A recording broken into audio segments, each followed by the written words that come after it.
NXT wrestling fans, Kraken community members, and wrestling fans in general. Hope you all have had a fantastic day. It is officially time for our NXT deadline predictions and thoughts about what we want to see happen on this Saturday.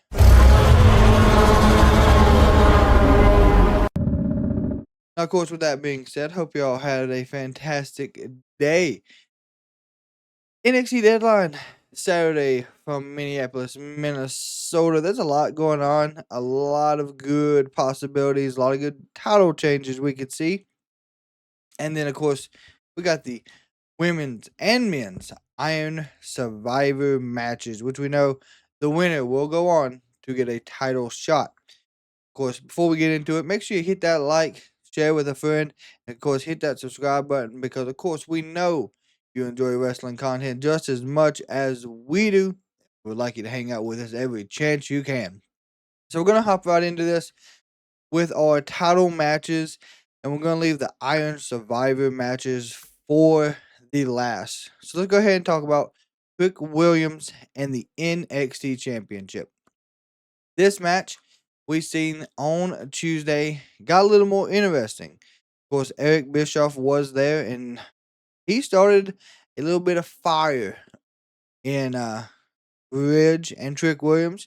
We seen Ridge take out Trick after he threw him into the steel steps, and then he hit that daggone DDT finisher onto the announce table. Trick Williams was taken out via ambulance.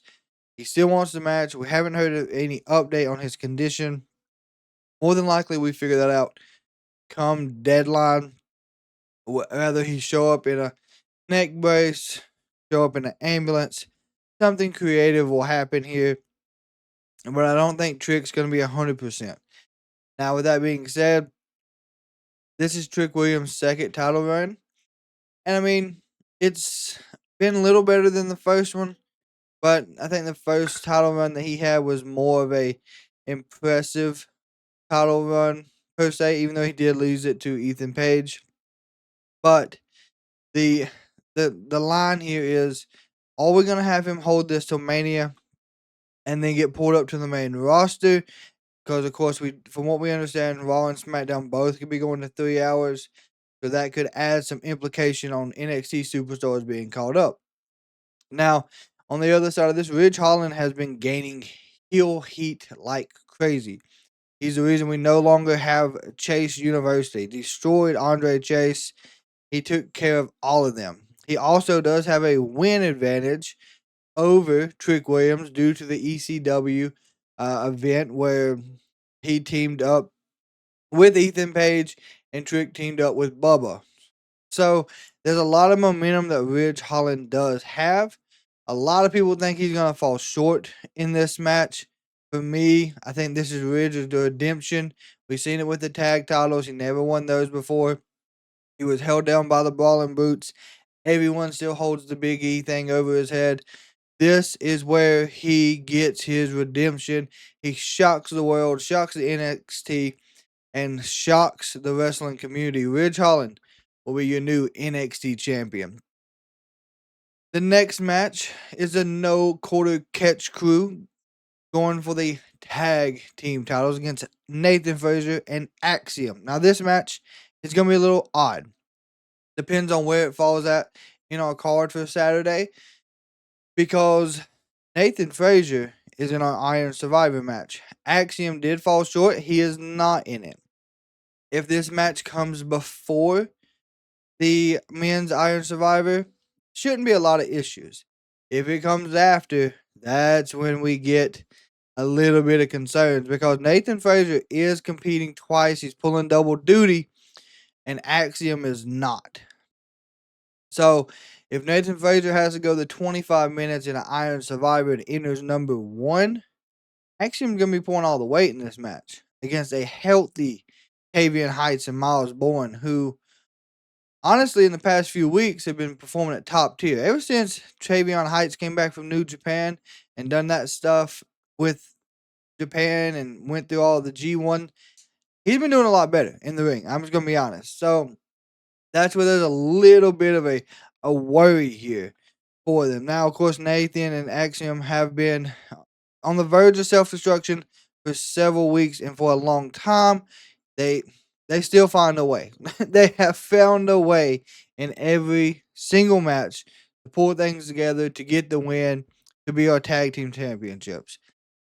But the question is, will that be the case come Saturday? With Frazer, of course, he's been teasing, a heel turn per se in some of the backstage segments. Also been seeing Axiom very frustrated with them throughout this.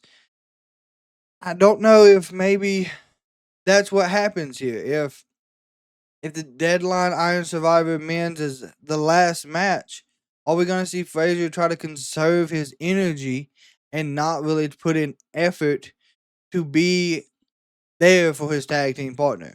That's where I think this is really gonna have an issue. And then on the flip side of that, if he fails, what type of mood will he be in for this tag match? You know what I'm saying? Like, if you just lost your Iron Survivor and you got to come back out and do the next match, I don't think anybody would want to do that. So, we're going to see how that plays out. But, in honest opinion, the NQCC, they will get more gold tonight at Deadline. Tavion Heights, Miles Bourne, they will take advantage of Nathan Frazer being in the Iron Survivor and Axiom really having to do most of the weight in this match. And they could be a good start, a good tag team moving into 2025 to lead NXT on the CW. Now, of course, we do got the Lola Vice and Jada Parker in an underground match on NXT Deadline, which was made last Tuesday during Jada Parker's breakout promo. Well, she let it all go. She was going in on Lola Vice, was not holding back, didn't really care. But here's my thing. This is Lola Vice's playground. This is where she thrives at. You have seen people have those matches where when that match happens, it's almost a win every time. This is what will happen here. Lola Vice and Jada had rare non-title feuds in the women's division that has been very, very good in storytelling and building of character. These two were in Chase U when they first came in 22, and now it's all came to a head here. I know that hasn't been a lot into this story, but I mean, that's how far back they go. I think Vice will get her rebound here. She'll go one up again on Jada Parker. And I think this thing will go at least a few more weeks, but I think this is where Lola gets hers back against Jada, especially for the brick to the head at the ECW event. Now, let's hop right in to the first Iron Survivor of the night, which could be the Women's Iron Survivor. The Women's Iron Survivor match has a lot of fantastic potential. We got Zaria, we got Giulia, we got Stephanie Vaquer, Ruca, and Ren Sinclair, who, my goodness, got knocked out and still made it in.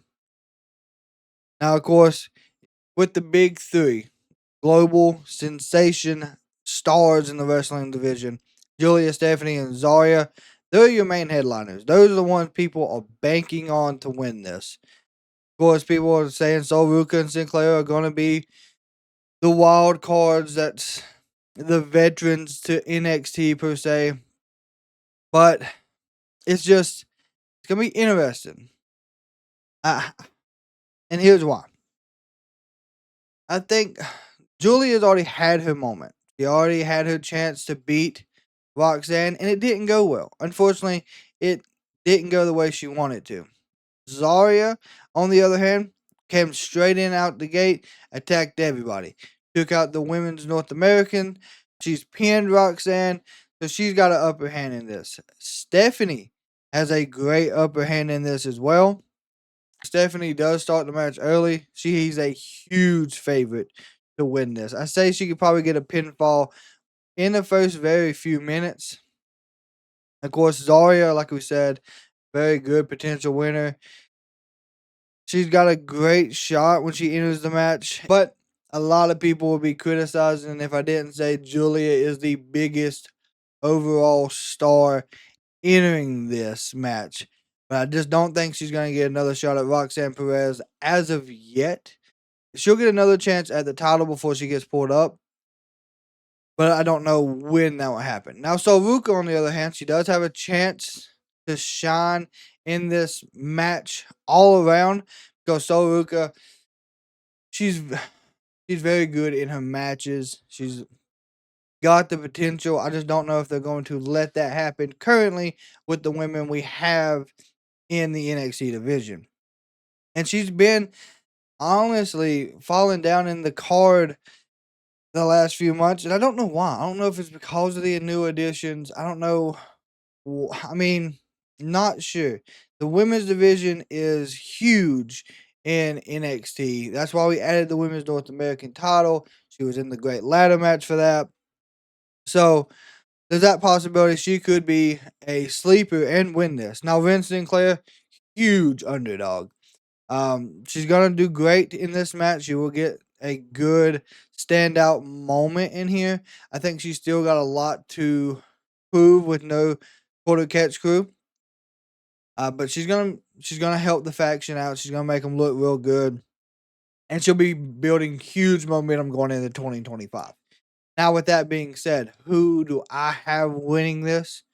I have Stephanie Vaquer winning this, and she will more than likely be the one to take the title off of Roxanne before Roxanne gets moved to the main roster. Now, the men's Iron Survivor match is going to be a wild back and forth match. I'm going to be honest. The only question is Eddie Thorpe. What has happened to Eddie? Where's he at? Who took him out? So we're going to hit on that just for a quick moment. I think we're going to have an open spot coming into deadline. Either it's going to be Helikio taking the spot, Lance Anawai will be taking the spot, or Oba Femi will be taking that spot. That's not saying that either one of those three will be winning this match, but I think that's the way they're going to move it. I think Eddie will be sidelined, and this will be more of a building off of what happened with him and Ava in the coming weeks. But it's just that's my honest opinion on that side of it. Now, here's the real question: is Wesley gonna get his breakout moment? Is this gonna be a Javon Evans career changing moment? Are we gonna see all ego Ethan Page once again get his opportunity to do this? And is Nathan Frazer gonna get the chance? Because like we discussed about, I don't think Nathan Frazer wins this match. I think he's gonna fall short, and that's what's really gonna hurt him in the title picture. Ethan Page, as much as I truly enjoy what they've been doing with all ego Ethan Page, he's not gonna win this one either. This one will come down to Javon Evans and Wes Lee. Boy, Javon Evans, this would be huge for him. He's already gotten the Randy Orton okay. He's gotten the Rob Van Dam okay. He's gotten the X-Pac okay this past Tuesday. Why not give it to the young OG Javon Evans? He's shown that he can work in the ring. I think he would be the youngest NXT champion. He wouldn't be the youngest world champion because that's still held by Randy Orton currently on the main roster. But the NXT side of this, I could truly seeing this happen. And yet again, he may fall short and just deliver outstanding highlights for us to be talking about for weeks and months to come, leading us into 2025. And then, of course, Wes Lee, he is the main event level heel that everyone's not been talking about, unfortunately. But I think that's where things change. Wesley is going to shock the world come Saturday, and he will win this Iron Survivor. As much as I would like to see Javon Evans or Obafemi win this, if he's the one who took out Eddie Thorpe, I don't think it's gonna happen. I think this is where Wes gets his title shot, and I think he will become the NXT champion. And whoever is champion at that time will get the call up to the main roster. So those are what I think will happen in this match. Of course, there is opportunity for things to change, and boy, if they do, that's okay too. Cause we don't mind being wrong. That's what I like about the wrestling world and my community letting me know what really is going to happen. So, with that being said, I hope y'all have a blessed day. NXT deadline coming to us Saturday from Minneapolis, Minnesota. Cannot wait to hear y'all's predictions. I hope y'all have a fantastic rest of y'all's day. We will see y'all at deadline.